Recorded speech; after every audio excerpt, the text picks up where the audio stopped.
Pembelajaran tatap muka di Sekolah Dasar Negeri 05 Bukit Duri, Jakarta Selatan digelar dengan protokol kesehatan yang ketat.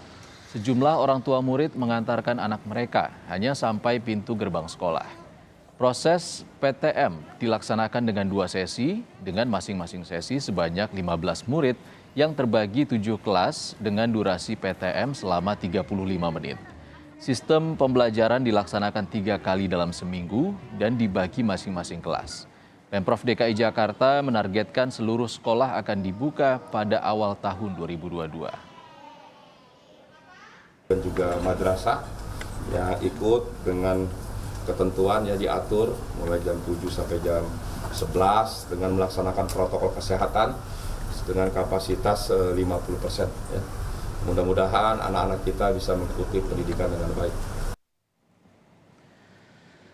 DPR akan mengevaluasi penerapan pembelajaran tatap muka. Wakil Ketua DPR RI Sufmi Dasko mengatakan DPR bersama pemerintah akan memonitor pelaksanaan pembelajaran tatap muka bagi siswa sekolah di sejumlah wilayah. Pantauan pelaksanaan pembelajaran tatap muka hari pertama akan menjadi bahan evaluasi apakah pelaksanaan PTM perlu dilanjutkan.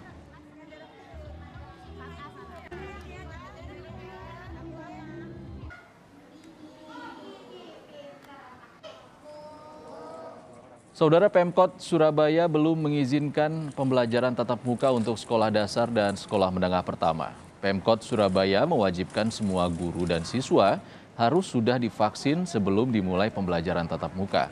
Pemerintah Kota Surabaya tidak ingin gegabah untuk menggelar PTM, terutama untuk siswa sekolah dasar dan SMP. Pemkot Surabaya memastikan akan meminta masukan dari stakeholder, epidemiolog, dan wali murid sebelum memulai pembelajaran tatap muka. Wali Kota Surabaya juga menegaskan sebelum membuka pembelajaran tatap muka, pihak sekolah sudah menjalani asesmen dan protokol kesehatan secara ketat.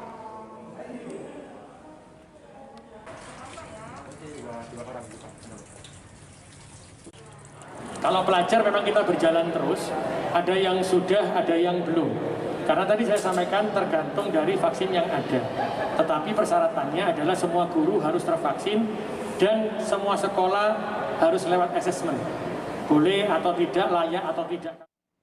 Selamat datang pemirsa, kembali lagi bersama saya Richian Nanda Dharma Saputra yang akan menemani Anda di liputan pagi ini selama beberapa menit ke depan. Di tengah kasus COVID-19 yang terus meningkat saat ini, termasuk akibat virus varian Omicron, penutupan sekolah lagi tak terhindarkan.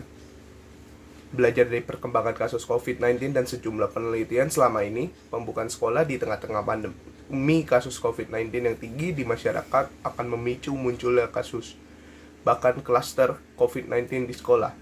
Jika sudah demikian, dampaknya akan semakin mempercepat penularan kasus COVID-19 di masyarakat. Demikian siklus berputar. Karena itu, demi pembelajaran yang aman bagi siswa dan juga untuk mencegah penyebaran COVID-19, pembelajaran jarak jauh menjadi pilihan untuk menjaga keberlanjutan pendidikan. Memang pembelajaran jarak jauh selama sekitar 2 tahun ini tidak efektif karena berbagai kendala sehingga menimbulkan sejumlah permasalahan. Mulai dari kerugian pembelajaran atau loss learning hingga dampak psikososial bagi anak-anak. Dengan kondisi tersebut ditambah munculnya virus varian-varian baru seperti saat ini, perlu dicari cara lain untuk memulihkan pembelajaran dengan tetap mengutamakan keselamatan siswa. Pembelajaran campuran atau blended learning dan juga guru kunjung tetap menjadi pilihan selama pandemi ini sebelum bisa diatasi. Dukungan untuk guru dan terutama siswa yang rentan atau terpinggirkan perlu diprioritaskan. Orang tua juga perlu mendapatkan dukungan. Tidak semua orang tua siap anak-anak mereka belajar di rumah. Kedepan buka tutup sekolah menjadi hal biasa selama pandemi ini belum teratasi. Prosedur dan mekanisme pembukaan ataupun penutupan sekolah karena kasus COVID-19 perlu dibuat lebih fleksibel, mempertimbangkan kasus COVID-19 di masyarakat, keamanan dan keselamatan siswa menjadi pertimbangan utama. Pemerintah memperkirakan puncak Omicron terjadi pada akhir Februari 2022 dengan prediksi bisa melonjak hingga 3 kali puncak varian Delta. Prediksi ini menjadi peringatan bagi pemangku kepentingan pendidikan untuk melakukan langkah mitigasi dan antisipasi yang lebih matang untuk pembelajaran yang aman bagi siswa.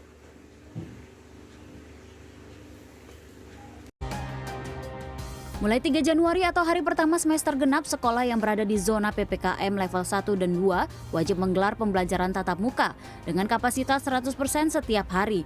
Durasi belajar maksimal 6 jam pelajaran. Adalah masuk PPKM level 1 dan 2. Kemudian A jika 80% lebih PTK-nya sudah divaksinasi. 50% dan lansia di kabupaten kota tersebut sudah divaksinasi. Apa ketentuannya? 100% PTM. Frekuensinya seluruh hari sekolah, Senin sampai Sabtu atau Senin sampai Jumat. Sekian liputan hari ini. Saya pamit undur diri. Terima kasih.